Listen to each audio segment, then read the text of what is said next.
Bonsoir tout le monde, ici Monsieur Cacahuète et Zou qui est derrière moi. Ce soir, nous sommes samedi 14 octobre 2023, il est déjà 22h20. Dans ce nouvel épisode de Parlons DVD, on a regardé un film récent, un film incroyable, un film fantastique, un film pas tout public.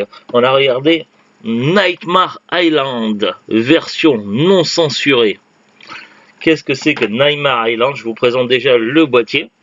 Alors on a une magnifique jaquette avec une île en forme de crâne ou tête de mort. On voit qu'il y a une partie sous l'eau qui fait penser à la mâchoire d'un crâne. C'est bien précisé sur le boîtier version non censurée. Inclut également la version cinéma. Et oui, quand on met le DVD dans la console ou dans le lecteur DVD, on a le choix entre la version non censurée et la version cinéma. Nous on a regardé en version non censurée. Je ne sais pas ce que ça change puisque je ne connais pas la version cinéma. L'autre partie, donc voici le verso, donc l'autre partie de la jaquette. À l'intérieur, ça se présente comme ceci. Et voici un chat. Un chat qui n'arrête pas de danser devant la télé, devant le bureau d'ordinateur. Là, depuis tout à l'heure, elle ne tient pas en place, cette petite neige. Alors, de quoi ça parle ce film ? Alors, ça fait penser un peu à une vieille série qui s'appelait comment ? L'île Fantastique, c'est ça ? Zou. T'as mentionné une série tout à l'heure, l'île Fantastique. Ouais. Alors. Il l'appelle même l'île Fantastique, c'est pour ça que ça. Oui. L'histoire dans ce film, en fait, c'est un petit peu particulier. Il y a une île étrange, une île qui a certains pouvoirs surnaturels.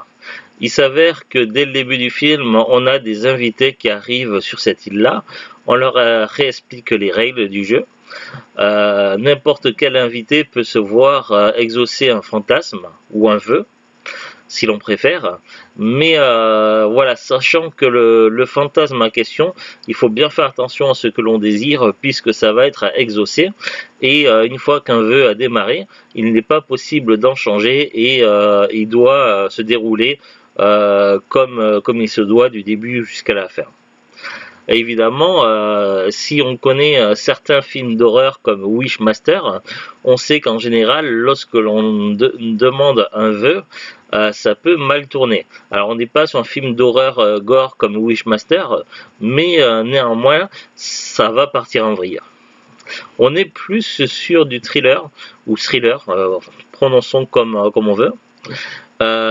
Également avec un léger petit côté slasher movie. Mais c'est surtout le côté fantastique, l'enquête, essayer de comprendre ce qui se passe et du coup voir le déroulement de l'histoire, le scénario, c'est surtout ça qui prédomine et ma foi je suis conquis. On est vraiment sur... Comment ? Oh, je suis conquis parce qu'on a vraiment un scénario qui est assez original, fantastique. J'aime beaucoup ce genre de film, je suis très friand de ce... En tout cas, moi j'étais fatiguée et ouais. J'ai réussi quand même à ne pas m'endormir, donc c'est que... Oui, Zoom me dit derrière moi que ce soir elle était fatiguée, elle n'était pas très en forme pour elle un film, mais malgré tout, le film était suffisamment captivant pour qu'elle puisse tenir d'un bout à l'autre. Et ma foi, franchement, j'étais scotché, je ne sais pas combien de temps durait le film, mais j'étais scotché du début jusqu'à la fin, et je ne vais pas spoiler qui est derrière tout ça, parce que forcément, il y a des personnes plus ou moins malveillantes, au moins une personne en particulier. Je ne vous spoilerai pas de qui il s'agit, mais vraiment, j'ai été scotché, et il y a des retournements, des rebondissements. Comme il y a plusieurs invités, il y a plusieurs fantasmes, il y a plusieurs scénarios qui se déroulent sous nos yeux. Et à un moment donné, certains personnages vont se coexister avec d'autres personnages, ça va partir en vrille. Bref, je n'en dirai pas plus pour ne pas spoiler. Mais on est sur un film vraiment cool, vraiment frais. Voilà. Je vous conseille de ne pas trop en regarder si vous trouvez des bandes annonces ou autres. Évitez trop les critiques et ne pas trop en regarder parce que sinon vous allez vous faire spoiler, ça serait vraiment dommage. Moi j'avais vu une bande annonce et c'est pour ça que je connaissais l'existence de ce film. Ça va, la bande annonce elle n'était pas abusée. Et du coup, c'était tout simplement parce que j'avais vu une bande-annonce qui m'avait beaucoup plu que j'avais noté ce film sur ma liste. Il s'est avéré qu'il y a un an ou deux, je sais plus, à Cora, il était en promotion, il y avait une offre et du coup, je l'ai acheté parce que je savais que c'est un film qui allait me plaire et finalement, on l'a vu ce soir et il m'a beaucoup plu. C'est un film que je reverrai avec plaisir, mais j'attendrai qu'il se passe un an ou deux le temps que j'oublie certains éléments du scénario. Dans un an ou deux, on a tellement de trucs à voir Oui. que tu n'auras jamais le temps Ben, de voir. non, mais c'est Histoire de dire. voilà, c'est le temps d'oublier certains éléments de scénario pour retrouver à nouveau la surprise. Ouais, Voilà. Mais voilà, c'est vraiment du temps. le genre de film qui vaut mieux pas se faire spoiler et il était vraiment très très cool, très frais. J'ai adoré. Pour moi, c'est un gros coup de cœur en plus. On va maintenant lire ce qui est écrit au dos du boîtier. Alors, dans Nightmare Island, Blumhouse, l'énigmatique Mr. Roark, Michael Pena, donne vie aux rêves de ses clients dans un complexe hôtelier luxuriant et isolé. Mais quand leurs fantasmes les plus fous se transforment en véritables cauchemars, les invités n'ont d'autre choix que de résoudre les mystères de l'île pour espérer en sortir vivants. La version non censurée contient des scènes brutales et choquantes, 100% inédites. Nous on l'a mis en version non censurée, j'ai rien vu de particulier de plus. Ouais, je sais pas. Après, j'ai pas vu la version non censurée, donc la version cinéma. On va regarder maintenant ensemble l'affiche Wikipédia. Nightmare Island ou l'île fantastique au Québec, Fantasy Island. C'est un film d'horreur fantastique américain réalisé par Jeff Watlow, sorti en 2020. Il s'agit d'une adaptation cinématographique de la série télévisée L'île fantastique, Ah, ben voilà pourquoi. diffusée entre 1977 et 1984. Le film est une adaptation libre et réinvente le concept de la série avec une approche horrifique. Ouais. Du coup, oui, C'est pour ça que c'est un peu une reprise ou une version revisitée de la série télé, de la fameuse série télé, c'est pour ça. On n'a pas connu parce qu'on était trop panés. Si, moi j'ai vu un peu, une fois ou deux, j'ai vu des épisodes quand c'était rediffusé sur une chaîne télé, mais je sais plus sur laquelle. Mais effectivement, ça me parle un peu. Budget 7 millions de dollars, durée 109 minutes, sorti en France le 12 février 2020, aux États-Unis le 14 février 2020. Casting Michael. Parce que l'île fantastique, c'est en 70. Oui, on n'était pas nés.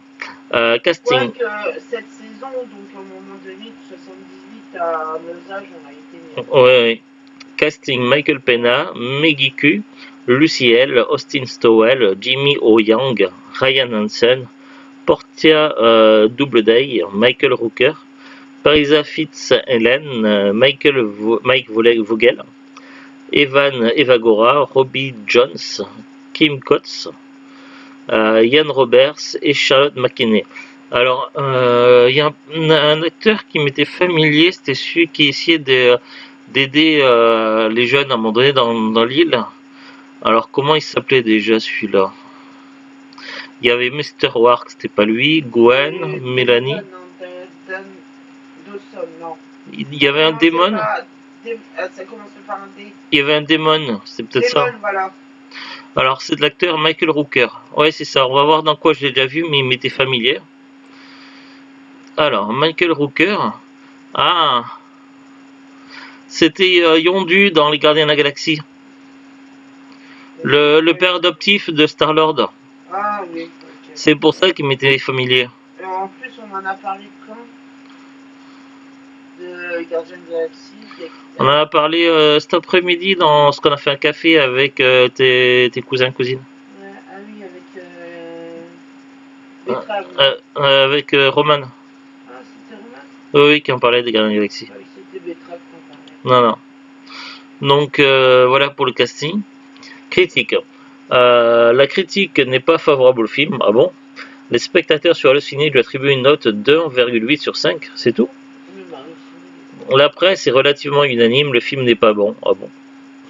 Le site Écran Large ne cache pas sa déception. Quel joli navet que ce film d'horreur qui ne fait ni peur ni rire. Moi je le considère pas comme un film d'horreur. Ça peut pas être, c'est pas un film d'horreur.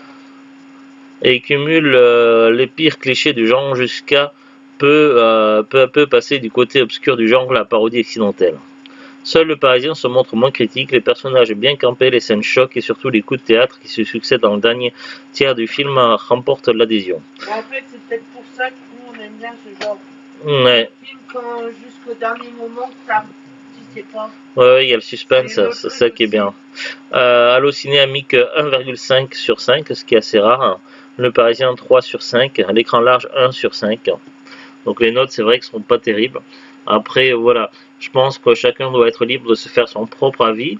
Si vous avez un doute ou quoi, n'hésitez pas à regarder la bande-annonce. Moi, j'en avais vu une, je crois, sur le site Allociné, et ma foi, elle spoilait pas les détails importants. Du coup, ça m'avait donné plus envie de voir le film qu'autre chose. Après, voilà, il y a des fois des promotions sur les DVD, que ce soit sur les sites Cultura, Amazon et autres. Il y a moyen d'acheter 5 DVD pour 30 euros et trucs comme ça. Donc, généralement, dans ce type de promotion-là, on trouve les films relativement récents, d'il y a 1 ou 2 ans. Il y a encore moyen certainement de trouver ce DVD en promotion sur un site si vous le cherchez. Voilà, je connais pas la cote du DVD, mais je suis très content de l'avoir dans la collection. Et pour moi, ça reste un coup de cœur. Voilà, on est samedi. Ah oui, au niveau des prix, j'ai regardé quand même sur Amazon. Donc le DVD est toujours expédié par Amazon et vendu par Amazon.